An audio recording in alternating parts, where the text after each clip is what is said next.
Na 98 FM, programa Conhecendo o Espiritismo. De todos os desvios da vida humana, o suicídio é talvez o maior deles pela sua característica de falso heroísmo, de negação absoluta da lei do amor e de suprema rebeldia à vontade de Deus, cuja justiça nunca se faz sentir junto dos homens sem a luz da misericórdia. Emmanuel, o Consolador, psicografia de Francisco Xavier. Uma campanha, Grupo Espírita A Caminho da Luz, Biguaçu, Santa Catarina. www.radiofraternidade.com.br. Programa Espírita Conhecendo o Espiritismo e Programa Espírita Luz e Fraternidade.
Amanhã. Digo-vos que não sabeis o que acontecerá amanhã. Tiago, capítulo 4, versículo 14. Diz o preguiçoso: amanhã farei. Exclama o fraco: amanhã terei forças. Assevera o delinquente: amanhã regenero-me. É imperioso reconhecer, porém, que a criatura, adiando o esforço pessoal, não alcançou ainda, em verdade, a noção real do tempo. Quem não aproveita a bênção do dia, vive distante da glória do século. Alma sem coragem de avançar 100 passos, não caminhará 20.000. O lavrador que perde a hora de semear não consegue prever as consequências de adiar serviço a que se devota, porque entre uma hora e outra podem surgir impedimentos e lutas de indefinível duração. Muita gente aguarda a morte para entrar numa boa vida, Contudo, a lei é clara quanto à destinação de cada um de nós. Alcançaremos sempre os resultados a que nos propusermos. Se todas as aves possuem asas, nem todas se ajustam à mesma tarefa, nem planam no mesmo nível. A andorinha voa na direção do clima primaveril, mas o corvo, de modo geral, se assegura em qualquer tempo aos detritos do chão. Aquilo que o homem procura agora surpreenderá amanhã à frente dos olhos e em torno do coração. Cuida, pois, de fazer, sem delonga, quanto deve ser feito em benefício de tua própria felicidade, porque o amanhã será muito agradável e benéfico somente para aquele que trabalha no bem, que cresce no ideal superior e aperfeiçoa valorosamente nas abençoadas horas de hoje.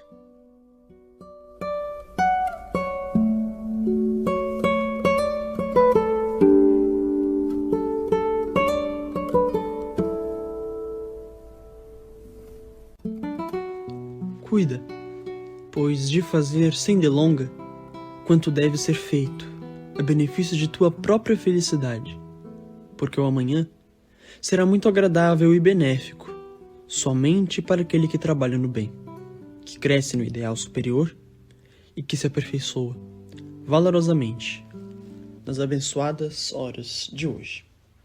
Emmanuel.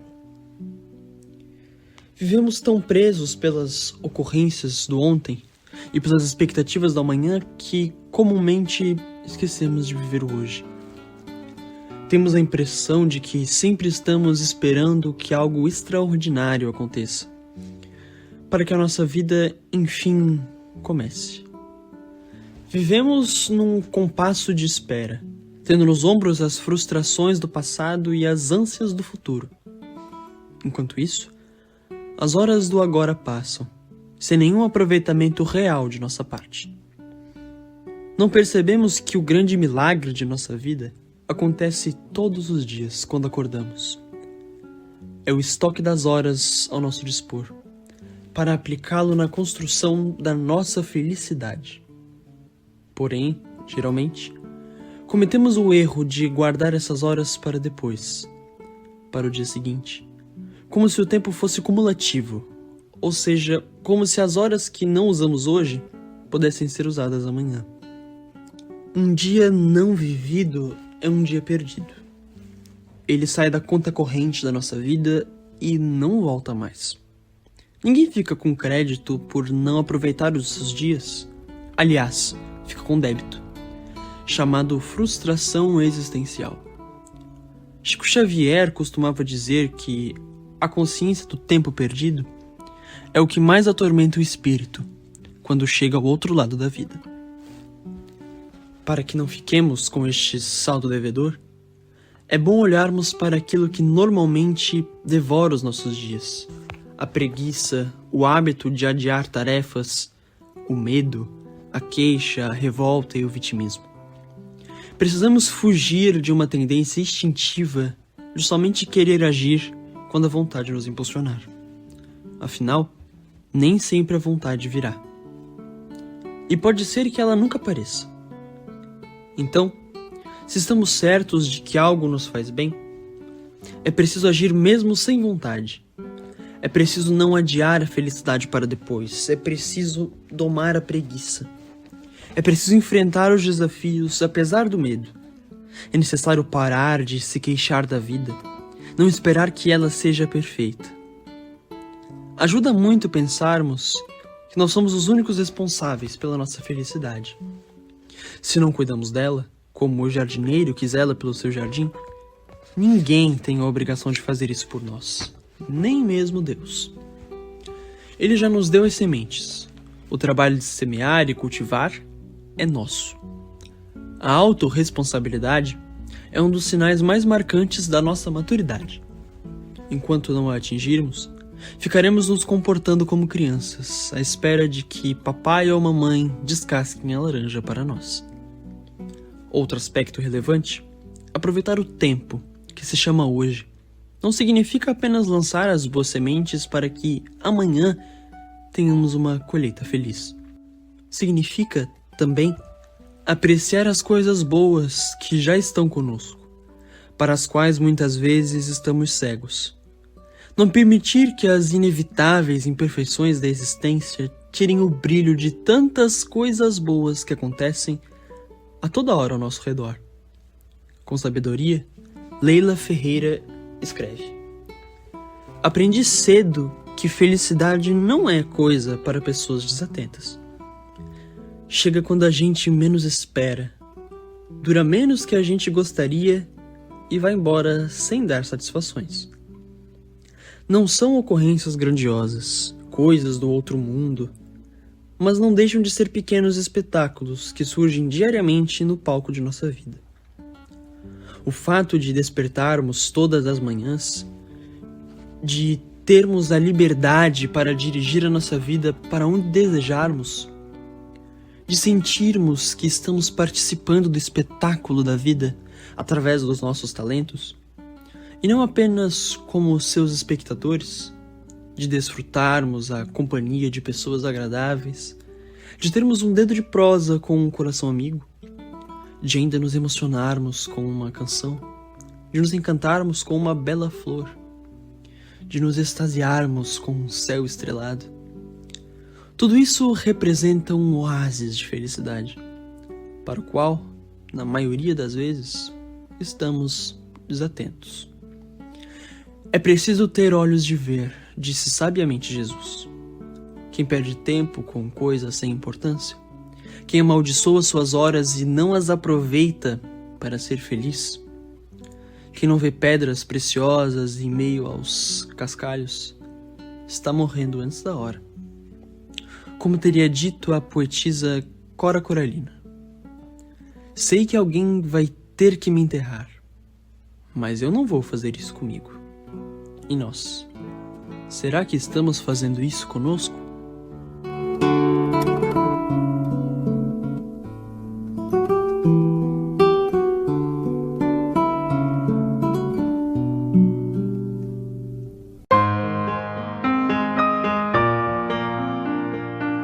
Acreditar e agir.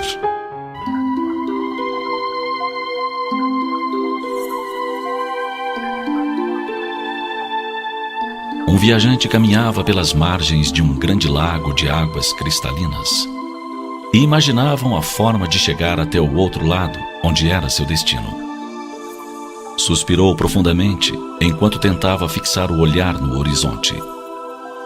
A voz de um homem de cabelos brancos quebrou o silêncio momentâneo, oferecendo-se para transportá-lo. Era um barqueiro. O pequeno barco envelhecido no qual a travessia seria realizada era provido de 2 remos de madeira de carvalho. O viajante olhou detidamente e percebeu o que pareciam ser letras em cada remo. Ao colocar os pés empoeirados dentro do barco, observou que eram mesmo 2 palavras. Num dos remos estava entalhada a palavra acreditar, e no outro, agir. Não podendo conter a curiosidade, perguntou a razão daqueles nomes originais dados aos remos. O barqueiro pegou o remo no qual estava escrito acreditar e remou com toda a força. O barco então começou a dar voltas, sem sair do lugar em que estava. Em seguida pegou o remo em que estava escrito agir e remou com todo vigor. Novamente o barco girou em sentido oposto, sem ir adiante. Finalmente o velho barqueiro, segurando os 2 remos, movimentou-os ao mesmo tempo, e o barco, impulsionado por ambos os lados, navegou através das águas do lago, chegando calmamente à outra margem. Então o barqueiro disse ao viajante: este barco pode ser chamado de autoconfiança, e a margem é a meta que desejamos atingir. Para que o barco da autoconfiança navegue seguro e alcance a meta pretendida, É preciso que utilizemos os dois remos ao mesmo tempo e com a mesma intensidade. Agir e acreditar. Não basta apenas acreditar, senão o barco ficará rodando em círculos. É preciso também agir, para movimentá-lo na direção que nos levará a alcançar a nossa meta. Agir e acreditar. Impulsionar os remos com força e com vontade, superando as ondas e os vendavais, e não esquecer que, por vezes, é preciso remar contra a maré. Gandhi tinha uma meta: libertar seu povo do jugo inglês. Tinha também uma estratégia: a não violência. Sua autoconfiança foi tanta que atingiu a sua meta sem derramamento de sangue. Ele não só acreditou que era possível, mas também agiu com segurança. Madre Teresa também tinha uma meta: socorrer os pobres abandonados de Calcutá. Acreditou e agiu, superando a meta inicial, socorrendo pobres do mundo inteiro. Albert Schweitzer traçou sua meta e chegou lá. Deixou o conforto da cidade grande e se embrenhou na selva da África francesa para atender aos nativos, no mais completo anonimato.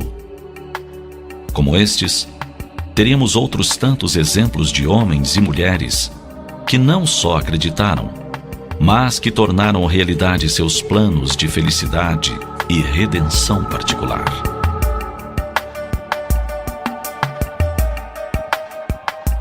E você? Está remando com firmeza para atingir a meta a que se propôs? Se o barco da sua autoconfiança está parado no meio do caminho ou andando em círculos, é hora de tomar uma decisão e impulsioná-lo com força e com vontade. Lembre que só você poderá acioná-lo, utilizando-se dos dois remos: agir e acreditar.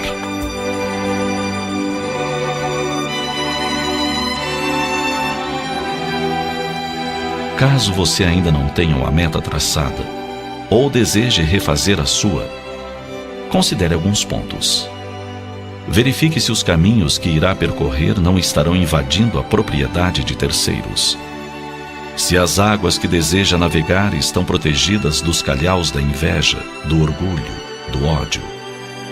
E antes de movimentar o barco, verifique se os remos não estão corroídos pelo ácido do egoísmo. Depois de tomar todas estas precauções, siga em frente e boa viagem.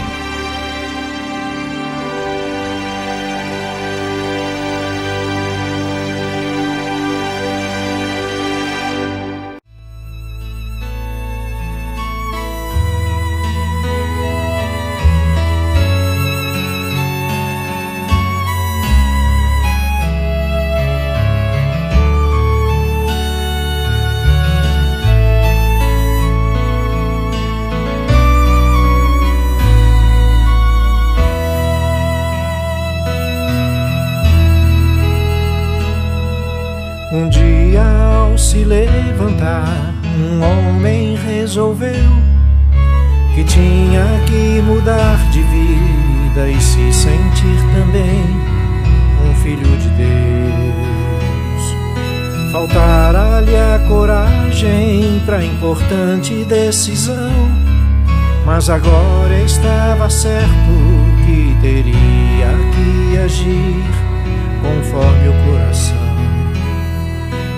Tinha ouvido que Jesus era um irmão seu e que era também uma centelha de Deus, que tinha o poder para tudo transformar e a felicidade que quisesse conquistar. A partir do instante em que ele decidiu, foi quando o universo todo a favor dele reagiu. Tomado de uma força que desconhecia ter, aos céus agradeceu ao homem velho que se foi e ao novo homem que nasceu.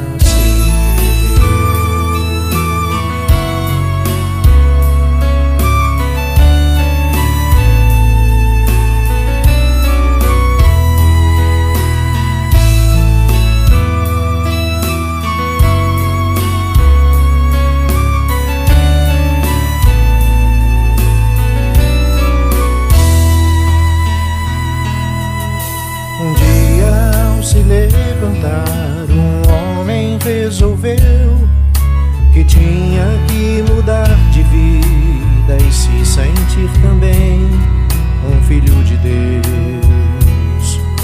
Faltara-lhe a coragem para importante decisão, mas agora estava certo que teria que agir conforme o coração. Tinha ouvido que Jesus era um irmão seu e que era também uma centelha de Deus, que tinha o poder para tudo transformar e a felicidade que quisesse conquistar. A partir do instante em que ele decidiu, foi quando o universo todo a favor dele reagiu. Tomado de uma força que desconhecia ter, aos céus agradeceu ao homem velho que se foi e ao novo homem que nasceu.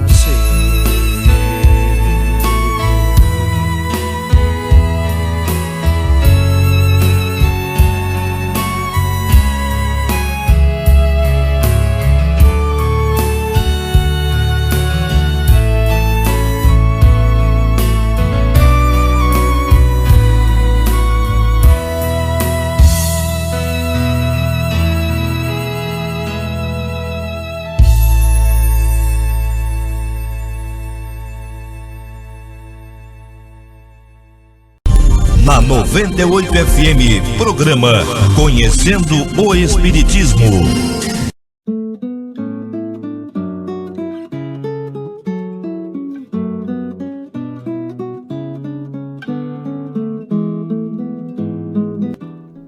A força do ideal.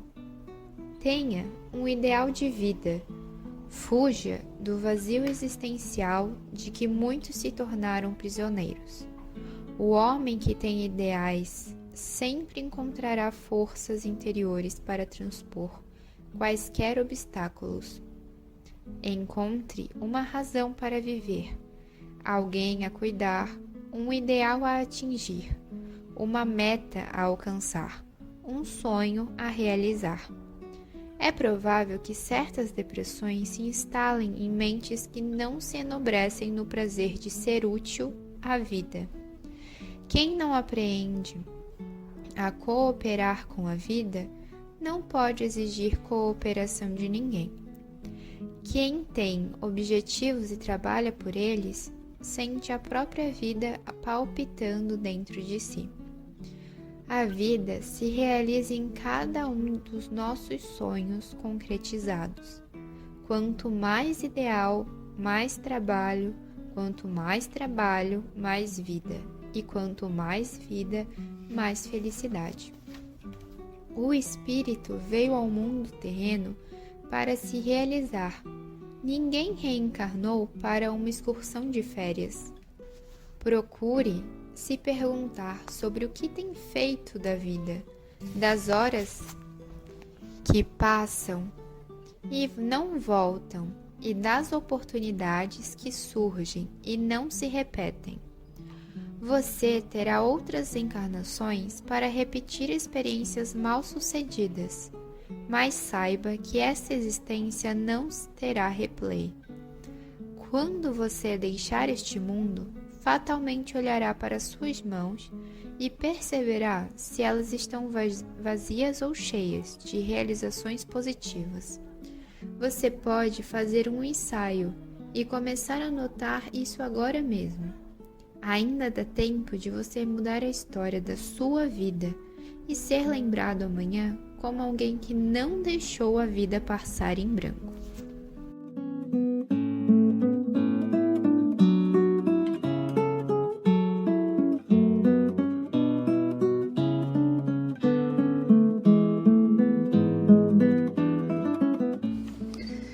Viver não dói. Os verdadeiros mortos estão sepultados na carne terrestre. Francisco Cândido Xavier, Espíritos Diversos. Morto não é aquele cuja vida física expirou. A morte é simples passagem do espírito para a vida em outro plano de existência. A reflexão que se propõe neste bloco é que a morte, aqui entendida como ociosidade, ausência de vontade, inexistência de sentido de vida, indiferença, preguiça, vitimismo, falta de esforço, descrença generalizada, pode sepultar a criatura ainda na experiência física. Os verdadeiros mortos estão biologicamente vivos, embora espiritualmente enterrados no túmulo do imobilismo.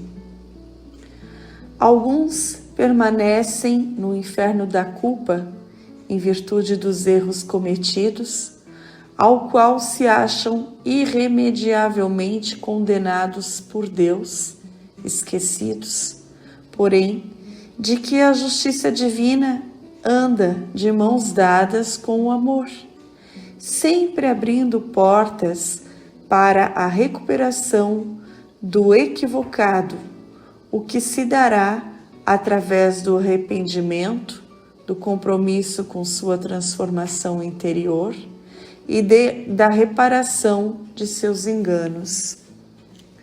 Outros vivem como fantasmas da revolta, exatamente porque a vida não lhes atendeu às expectativas de felicidade, que na verdade não souberam construir a partir da aceitação da realidade, seguida do esforço para transformá-la naquilo que era possível.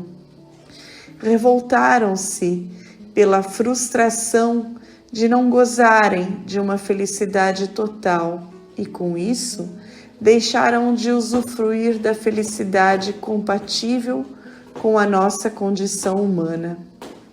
Se não fossem tão exigentes com a felicidade, poderiam ter vivido muitos bons momentos, os quais nem foram capazes de enxergar.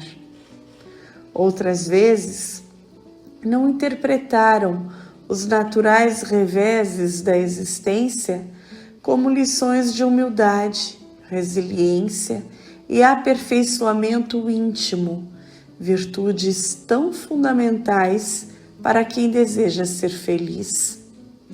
Também encontramos milhares de mortos no túmulo do medo de viver, de sofrer decepções e perdas.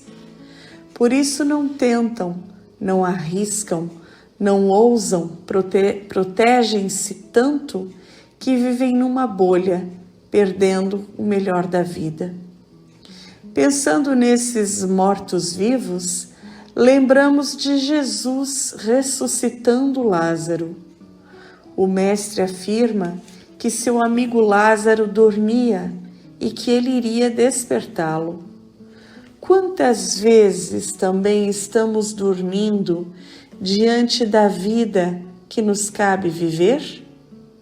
Quantas vezes ficamos como crianças na cama que não querem levantar para ir à escola porque fazer a lição é muito chato? Desejam apenas brincadeiras, festas, diversão e detestam disciplina, esforço, autoaprimoramento. De fora da sepultura, Jesus chama pelo amigo dormente: Lázaro, vem para fora. Jesus faz assim conosco neste momento, faz assim comigo, faz assim com você, porque quase todos nós somos mortos-vivos, pois queremos menos do que poderíamos estar vivendo, sepultando sonhos antes de a vida física acabar, enterrando talentos que nos levariam a experiências mais gratificantes, não enxergando que mesmo nos dias mais difíceis, sempre há o que agradecer e pode nos tirar um sorriso no canto dos lábios. Leon Denis, escritor espírita, afirma: não há alma que não possa renascer, fazendo brotar novas florescências. Basta-nos querer para sentirdes o despertar em vós de forças desconhecidas. Crede em vós, em vosso rejuvenescimento, em vossas vidas. Crede em vossos destinos imortais.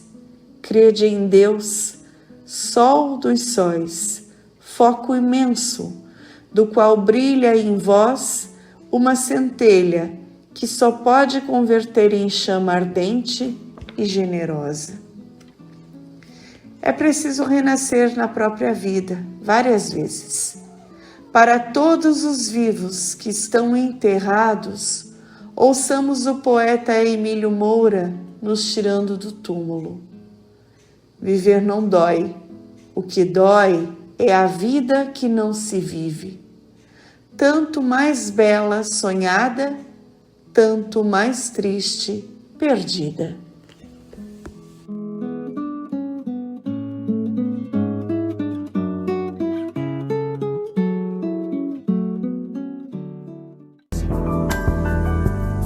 Um homem de decisão.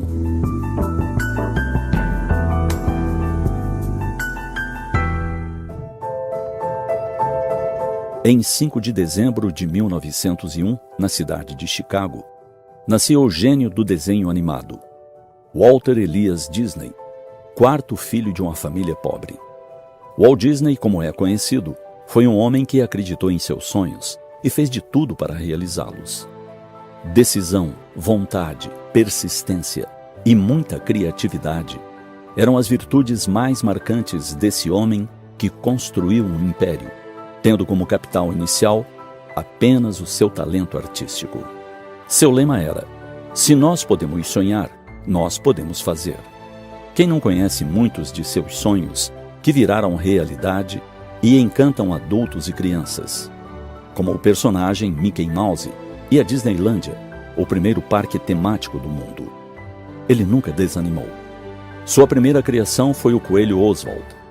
Um desentendimento com seu distribuidor ocasionou a perda dos seus direitos sobre esse personagem. Ele partiu para uma nova criação. Nasceu o ícone que se tornou o mais famoso rato do mundo. Walt Disney não pretendia sensibilizar somente os corações infantis, conforme ele mesmo afirmou. Não faço filmes especialmente dedicados às crianças. Chamemos a criança de inocência. Mesmo o pior de nós não é desprovido de inocência, ainda que ela esteja profundamente enterrada. Em minha obra, tento alcançar e falar a essa inocência. Ele não se deixou levar pelas circunstâncias desfavoráveis que o rondavam. Um dia, resolveu segurar o leme de sua própria embarcação. Eis o que ele escreveu. Depois de muito esperar, num dia como outro qualquer, decidi triunfar. Decidi não esperar as oportunidades, e sim eu mesmo buscá-las. Decidi ver cada problema como uma oportunidade de encontrar uma solução. Decidi ver cada deserto como uma possibilidade de encontrar um oásis. Decidi ver cada noite como um mistério a resolver. decidi ver cada dia como uma nova oportunidade de ser feliz. Nesse dia, descobri que meu único rival não era mais que minhas próprias limitações e que enfrentá-las era a única e melhor forma de superá-las. Nesse dia, descobri que eu não era o melhor e que talvez eu nunca tivesse sido. Deixei de me importar com quem ganha ou perde. Agora me importa simplesmente saber melhor o que fazer. Aprendi que o difícil não é chegar lá em cima, e sim deixar de subir. Aprendi que o melhor triunfo é poder chamar alguém de amigo. Descobri que o amor é mais que um simples estado de enamoramento. O amor é uma filosofia de vida. Nesse dia, deixei de ser um reflexo dos meus escassos triunfos passados e passei a ser uma tênue luz no presente. Aprendi que de nada serve ser luz se não iluminar o caminho dos demais.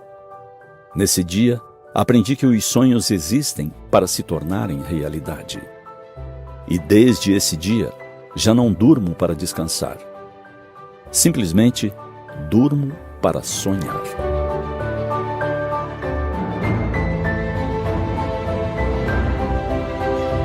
Certamente, um homem de decisão. Um exemplo de perseverança e força de vontade. E nós? Já resolvemos tomar o leme da nossa embarcação? Caso ainda não tenhamos feito isso, hoje é o dia mais adequado, perfeito para isso. Afinal, se nós podemos sonhar, nós podemos fazer. Pensemos nisso.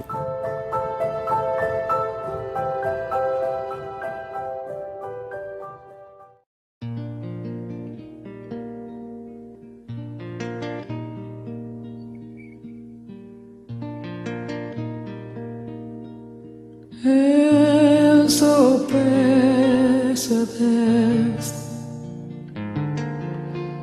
que a dor não me seja indiferente,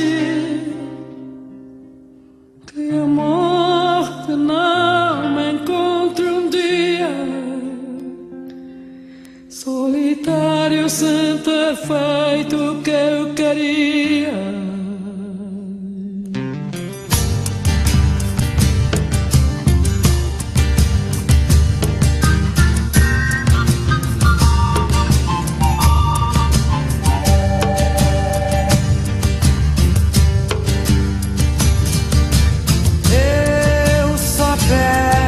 A Deus que a dor não me seja indiferente,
Esse povo não esqueça facilmente.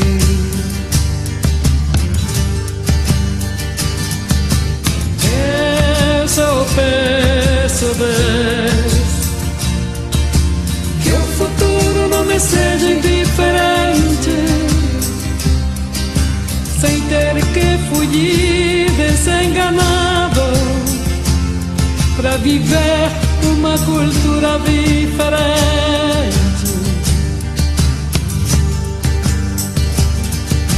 Solo le pido a Dios que la guerra no me sea indiferente. Es un monstruo grande y pisa fuerte toda la esencia de la gente. Es un monstruo grande y pisa fuerte toda la esencia de la gente.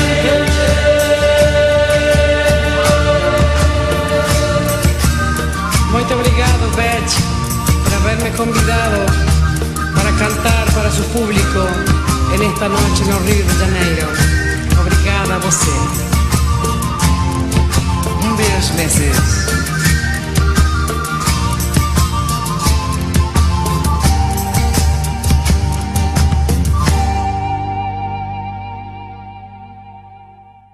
A caridade é um exercício espiritual. Quem pratica o bem, coloca em movimento as forças da alma. Quando os espíritos nos recomendam com insistência a prática da caridade, eles estão nos orientando no sentido de nossa própria evolução. Crê em ti mesmo. Age e verá os resultados. Quando te esforças, a vida também se esforça para te ajudar. Quanto mais te convences de que podes ser feliz, de que tens em ti os atributos da paz, ação, resistência e amor, mais as facilidades chegam a ti. No entanto, se preferes viver em lamentações, na recusa à prática do bem ou no cultivo de vícios, ergues desnecessariamente barreiras a ti mesmo. Tudo tem seu apogeu e seu declínio. É natural que seja assim. Todavia, quando tu parece convergir para o que supomos o nada, eis que a vida ressurge, triunfante e bela. Novas folhas, novas flores, na infinita bênção do recomeço. Chico Xavier. Campanha contra o suicídio. Divulgação do Grupo Espírita A Caminho da Luz de Biguaçu, Santa Catarina. Programa Luz e Fraternidade e Conhecendo o Espiritismo e Web Rádio Fraternidade. Valorize a vida, aprenda a viver feliz.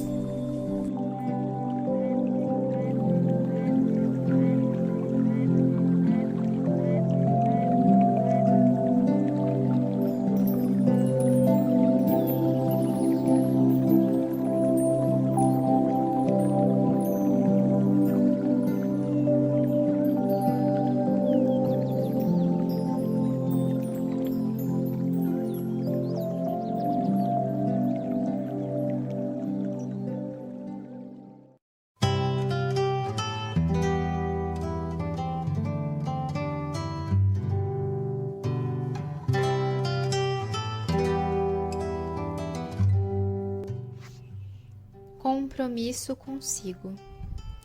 Esteja comprometido com seus objetivos. Se você não for fiel a eles, por certo acabará traído pela própria negligência. Sem empenho diário, suas metas poderão ser valiosas, mas não passarão de simples empolgação adolescente. Fracasso é um nome que muitas vezes se dá às tentativas descompromissadas. E estarmos comprometidos é mergulhar fundo em nossas realizações e permanecer firmes em nosso alvo, mesmo quando surgirem as adversidades. Sem comprometimento, você desistirá ao encontrar a primeira barreira. O compromisso envolve certeza de que você chegará ao resultado desejado, e isso lhe dará a força necessária para superar quaisquer obstáculos. Se você está comprometido num relacionamento com uma pessoa a quem ama, você não a deixaria somente porque ela está doente. Você fará qualquer coisa para que ela se recupere. Assim também são os seus sonhos.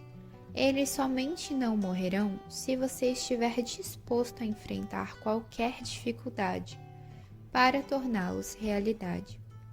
Sempre pagamos caro demais quando somos infiéis aos sonhos que acalentam nossa alma. E o nome dessa moeda tão comum em nossos dias se chama frustração.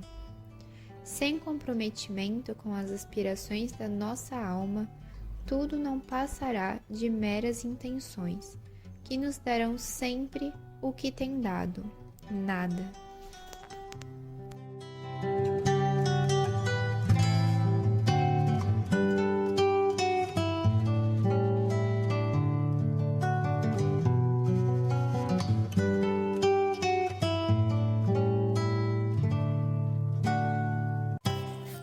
Seja fértil. Todos os dias ao acordar, podemos desenvolver uma motivação positiva, sincera, pensando: vou utilizar este dia de um modo mais positivo. Eu não deveria desperdiçar justamente este dia. E depois, à noite, antes de nos deitarmos, poderíamos verificar o que fizemos com a pergunta: será que utilizei este dia como eu planejava? Dalai Lama. Utilizar o dia de um modo mais positivo, raramente enxergamos o tempo como o tesouro mais valioso que Deus colocou à nossa disposição, meus irmãos. Tempo desperdiçado é tempo que não volta mais. A hora vazia geralmente nos faz descambar para os estados negativos da mente, tornando-nos melancólicos, apáticos e principalmente queixosos. E quando isso acontece, nossa energia se contrai, enfraquece, ficamos sem motivação para agir na direção daquilo que gostaríamos que acontecesse em nossa vida. E no final do dia, ficamos com o incômodo da sensação do dia perdido. E isso é muito ruim. Precisamos trabalhar na direção do dia ganho.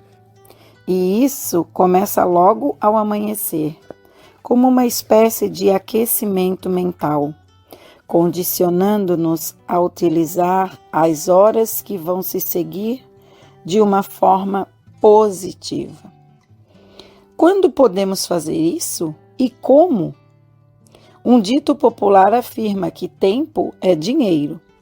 Em certa medida, isso é muito verdadeiro, mas a ideia não se aplica apenas ao dinheiro, ao trabalho. O tempo, meus irmãos, também é saúde, amor, espiritualidade, cultura, alegria, amizades. Quanto do nosso tempo temos investido nessas riquezas da alma, verdadeiros tesouros eternos?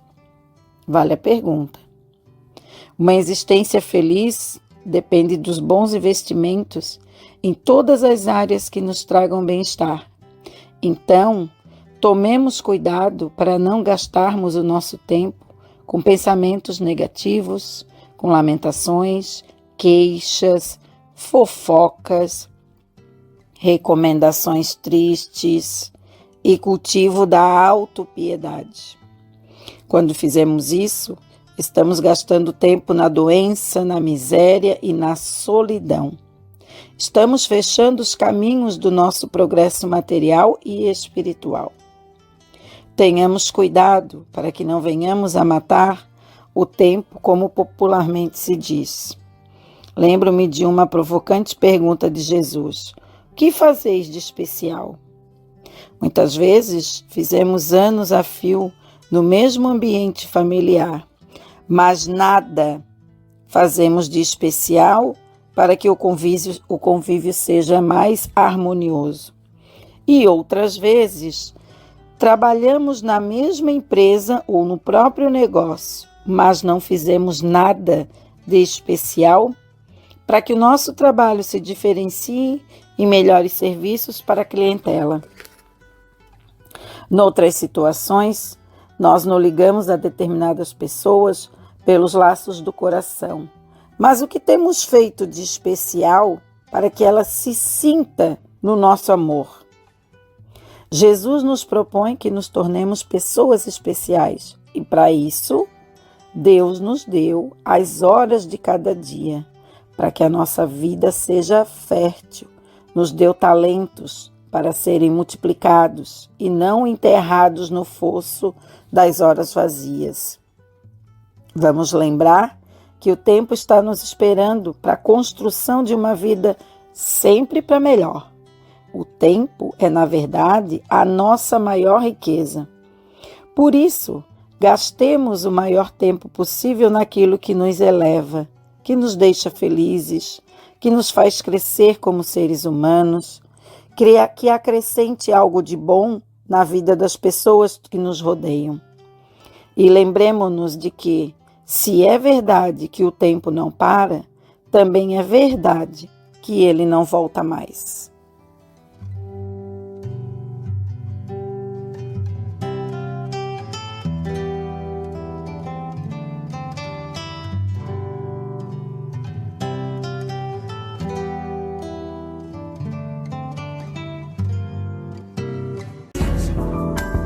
A força viva do progresso. O célebre artista japonês do século XIX, Katsushika Hokusai, deixou um legado artístico memorável. Não apenas pela beleza das obras, mas por sua postura perante a arte. É dele a famosa série 36 Vistas do Monte Fuji, um conjunto de xilogravuras registrando de forma magistral o citado monte em diferentes estações e de diversos locais distintos. A xilogravura, conhecida como a Grande Onda de Kanagawa, está exposta atualmente no Museu Britânico. Hokusai deixou um interessante relato quando estava com 75 anos de idade. Desde a idade de 6 anos eu tinha a mania de desenhar a forma dos objetos. Por volta dos 50, havia publicado uma infinidade de desenhos, mas tudo o que produzi antes dos 60 não deve ser levado em conta. Foi aos 73 que compreendi mais ou menos a estrutura da verdadeira natureza. As plantas, as árvores, os pássaros, os peixes, os insetos. Em consequência, aos 80, terei feito ainda mais progresso. Aos 90, penetrarei o mistério das coisas. Aos 100, terei decididamente chegado a um grau de maravilha. E quando eu tiver 110 anos, para mim, seja um ponto, seja uma linha, tudo será vivo. O artista não chegou aos 110 anos de idade. Desencarnou aos 89, mas o ponto principal é a sua noção de que somos perfectíveis. Estamos em constante aprimoramento. Além de tudo, ele sabia também que a morte não seria o fim. Pouco antes de partir, em maio de 1849, deixou um haikai, um curtíssimo poema que dizia: agora, como espírito, devo atravessar os campos de verão. Certamente, o artista continuou seu trabalho na nova esfera e ainda percebeu com alegria o quanto poderia crescer, o quanto poderia ir adiante.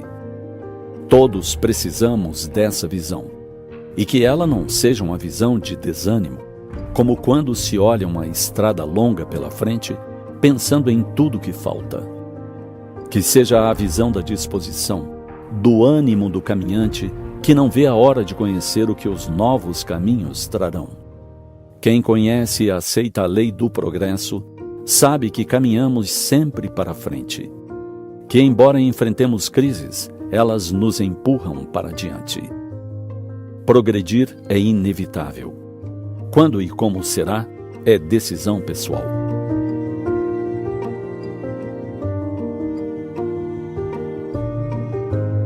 Sendo o progresso uma condição da natureza humana, não está no poder do homem a ele se opor.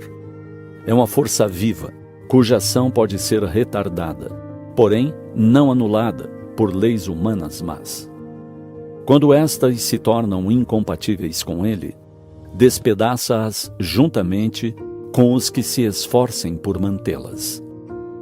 Assim será até que o homem tenha posto suas leis em concordância com a justiça divina, que quer que todos participem do bem, e não a vigência de leis feitas pelo forte em detrimento do fraco. Eis aí expressa a força viva do progresso. Podemos até retardá-la, criar-lhe embaraços. Contudo, jamais a poderemos anular. É lei divina. Haverá dia em que tudo será vivo, como afirmou o artista. Haverá dia em que estaremos próximos de Deus e entenderemos tudo com mais clareza.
Do sul